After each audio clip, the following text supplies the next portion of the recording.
నమస్తే అండి.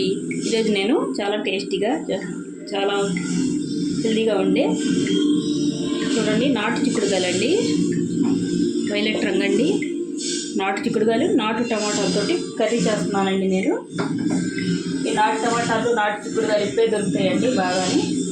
నేను 1/2 కేజీ పైన తీసుకున్నానండి నాటు చిక్కుడుకాయలు. 1/2 కేజీ టమాటాలండి నాటివి, 4 పచ్చిమిర్చి అండి, 3 ఉల్లిపాయలండి. నూనె పెట్టుకున్నానండి, నూనె వేడెక్కింది, ఉల్లిపాయలు వేసుకుందామండి. ఒకసారి మీరు ట్రై చేయండి, చాలా టేస్టీగా ఉంటుంది.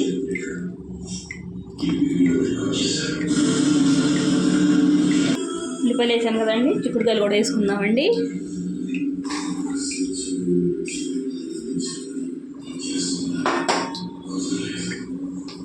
రుచికి తగినంత ఉప్పు అండి,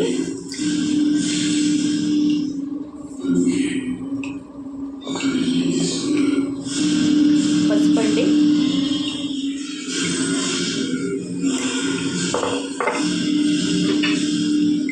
బాగా నూనెలో వేగనిద్దామండి. చిక్కుడుకాయలు బాగా కలిపేసుకొని ఉప్పు పసుపు పట్టేలాగా.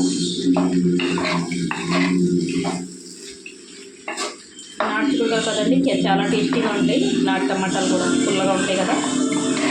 ఒకసారి మీరు ట్రై చేయండి, ఇప్పుడే దొరుకుతాయండి ఇవి. ఈ చిక్కుడుకాయలు నాటు చిక్కుడుకాయలు చాలా టేస్టీగా ఉంటాయండి. వైలెట్ రంగి మగ్గిన తర్వాత చూద్దామండి. చూడండి మెత్తగా నూనెలో ఉడికిపోయాయి చూడండి చిక్కుడుకాయలు. ఇప్పుడు మనం ఇందులో కారం తగినంత వేసుకోవాలండి. ఎక్కువ తింటే ఎక్కువ, తక్కువ తింటే తక్కువ. నేనైతే 3 చెంచాలు వేసానండి, చెంచా తోటి.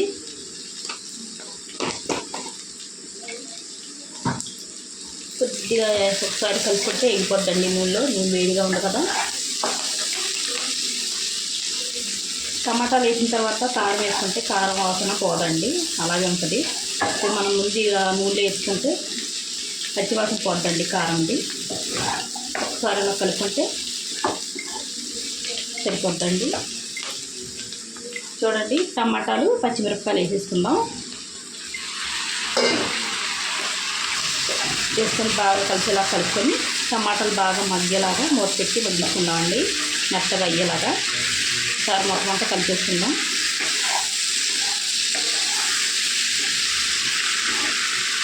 టమాటాలు వేసుకుంటేనే టేస్ట్ బాగుంటుందండి చిక్కుడుకాయ టమాటాలకి. 1/2 కేజీకి 2-3 వేసుకుంటే టేస్ట్ ఉండదండి. 1/2 కేజీకి 400 గ్రాములు మన టమాటాలు వేసుకోవాలంటే చాలా టేస్టీగా ఉంటుందండి. ఒకసారి ట్రై చేయండి మీరు. అప్పుడు టేస్ట్ చాలా బాగుంటుందండి. ఇది మగ్గిన తర్వాత చూద్దామండి. చూడండి ఎంత బాగా మగ్గిపోయాయో టమాటాలు మెత్తగాని. నాటు టమాటాలు వేసి ఇలాగా మగ్గిపోతాయండి మెత్తగాని. మనం కొద్దిగా వేయాలనుకుంటే బాగా మెత్తగా అయిపోతాయి. చూడండి ఎంత బాగా మెత్తగా అయిపోయినాయి ఇలాంటి గరిటెతోటి. అదే హైబ్రిడ్ టమాటాలు అయితే ఇలా ఉండవండి, మనం పేస్ట్ చేసుకుని వేసుకోవాలి మిక్సీలో. నాటు టమాటాలు కాబట్టి అసలు మనకి ఏం కనిపించట్లేదు. చూడండి ఎంత బాగా ఉడికిపోయాయో. చాలా టేస్టీగా ఉంటుందండి కూర. ఇప్పుడు ఇందులో నీళ్ళు వేసుకుందామండి. గింజలు కూడా ఉడికేలా వేసుకోవాలండి. నేనైతే పెద్ద గ్లాస్ తోటి గ్లాసు పావు వేసుకున్నానండి నీళ్ళు. ఆ గింజలు కూడా బాగా ఉడికితే టేస్ట్ బాగుంటాయండి, పచ్చివాసన లేకుండా ఉంటాయి. బాగా కలిపేసుకొని ఉప్పు అది చూసుకొని మూత పెట్టి వండుకుందామండి మనం. చూడండి ఎంతో రుచికరమైన నాటు టమాటా నాటు చిక్కుడుకాయలతో కర్రీ రెడీ అయిపోయిందండి. చాలా టేస్టీగా ఉంటుంది. ఇంతేనండి వీడియో.